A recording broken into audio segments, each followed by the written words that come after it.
Welcome boys and girls, Christine here with a discussion about the Slaanesh rework coming alongside the Tides of Torment DLC in a couple of days.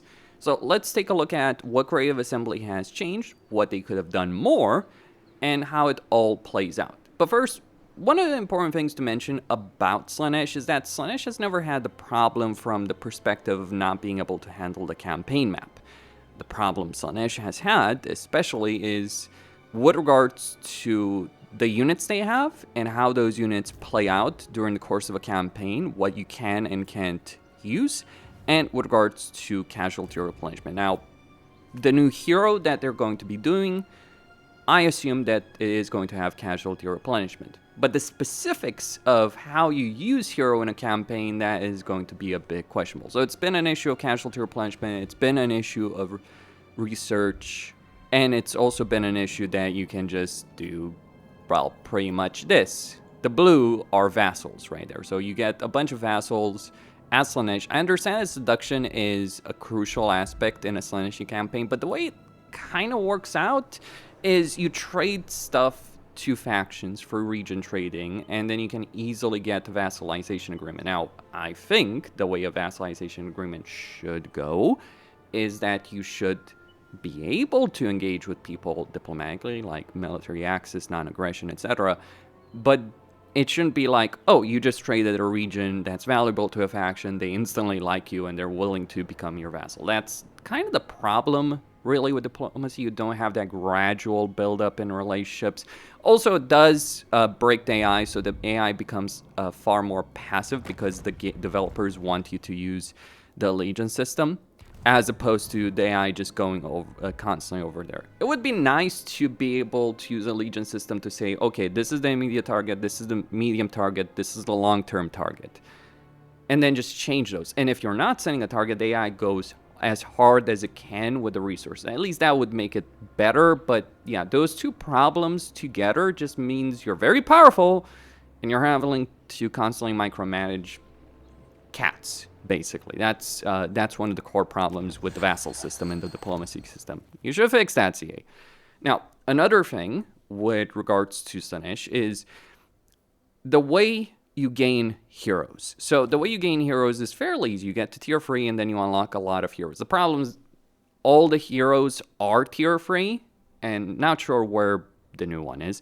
But regardless, all the heroes are tier 3, and then the problem becomes is you have a very limited situation early on in a campaign, and then you just get a lot of heroes all at once. So even without the DLC, it's like you're looking at 6 heroes all at once you get to tier 3 and construct the building. So there's no gradual buildup.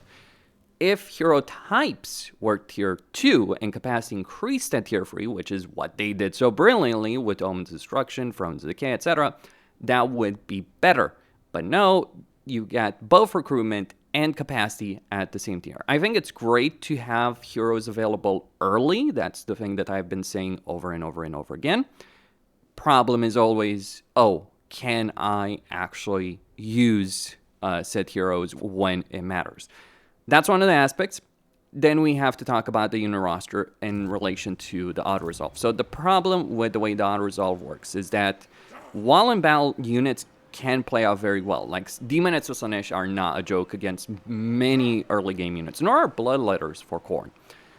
But the problem is, when you play with these units in auto-resolve, they do end up taking more damage, and even in battles, they disintegrate. So you can't just pull them out, they won't do it naturally, so again, more micromanagement, which creates a situation in which the best thing you can do for Slaanesh is just get a bunch of Forsaken of Slaanesh, get a bunch of Chaos Warriors of Slaanesh, Chaos Knights of Slaanesh. So basically a lot of the cool demonic units, as opposed to the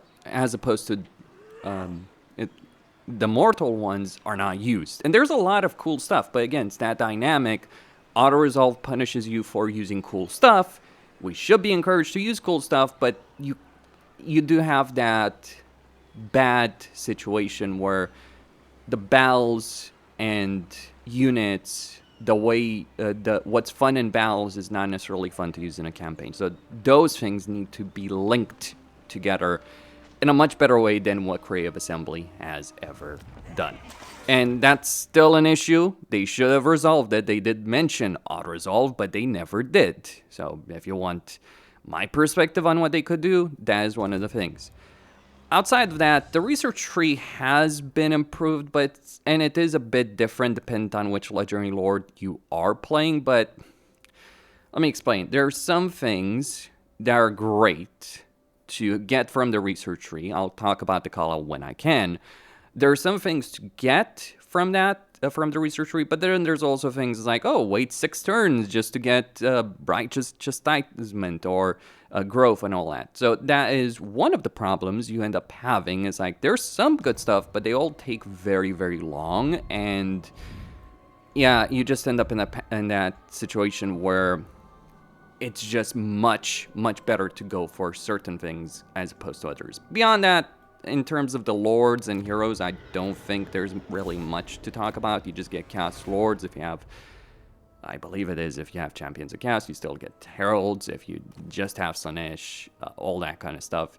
I think things over here are mostly the same, so nothing to complain about right there. Now, let's talk about the Masque, the new legendary lord available for Slaanesh in the that will be coming alongside the Tides of Torment DLC. What does she do? Well, really, the main important thing is that she dances. Like, yes, everything like casualty replenishment, hero capacity for Allurus, all that. That's nice, but the main important mechanic that the Masque has, as she's sitting there dancing all the time, is that she has that dance mechanic, the Eternal Dance. She has this on every lord in her faction. Now, but before we get into that, let's talk about her skill line. So she gets upkeep for Demonettes, really trying to push that. Physical resistance when recovery time, nothing to actually help her in auto-resolve. Then reducing campaign movement range, giving casualty replenishment. She's pretty good in battle. She does buff Demonettes, absolutely. Gets a lot of benefits, though, to be honest, it's like, oh, great, we get a bunch of benefits for Demonettes, which are already a really powerful unit in battle, but though absolutely nothing to encourage you as a player to actually use them in a campaign, because, again, that auto-resolve dynamic. That's all you need to know about the Masque herself as a character, so if you're looking at Confederation. So, the dances themselves. What do they do? Well, they give you a couple of benefits over here. You get the Dance of Pain, which is focused on things like, well, the default one. So you get 4 different dances. The final dance won't be available from the start. Now, how the system works is you build tempo for battle. So you start with the default one, right, which you can pick. Let me go over here to the one I started with. You have a dance. The dance is available. So you get the unit experience one, the seduction budget one, the casualty replenishment one, and the final dance, which again is unlocked as you play for the campaign. Supposedly the final dance is the better one. But you fight battles, you fill up this meter, and then you get different benefits, though at a cost, because it wouldn't be Slaanesh without the cost. So I think the pain one is about improving your damage and experience on units. The Symphony of Excess is really useful to debuff enemies in a way, or use seduction on enemies, all kinds of benefits there.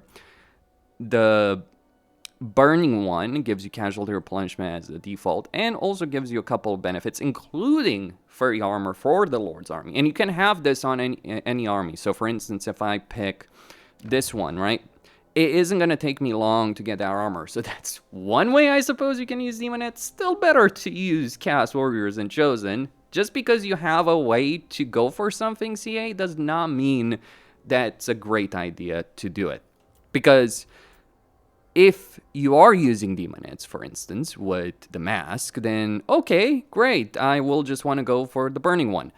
But then if you use Chaos Warriors, you can go with Pain, you can go with Excess, you can go with Final Dance. So it is that balancing act that you have as a player, but essentially the Burning one is the best by far, given everything that goes down. Final Dance is focused on magic item drop chance. So the dances are fairly clear. There is a bit of micromanagement in regards to that, but there is a lot of customization. Besides, the way Slaanesh plays out in a campaign, you may not necessarily have a lot of armies, which kind of sucks because it just means you're just doing very little in turn besides fighting a battle with one army. And also having to micromanage a lot of heroes in the armies you have. Because you have a lot of heroes, you don't have a lot of armies, you can dominate the world in a way few people can. That's really the read I personally have on Slaanesh. Is it better? Yes, undeniably so. Is it where it should be?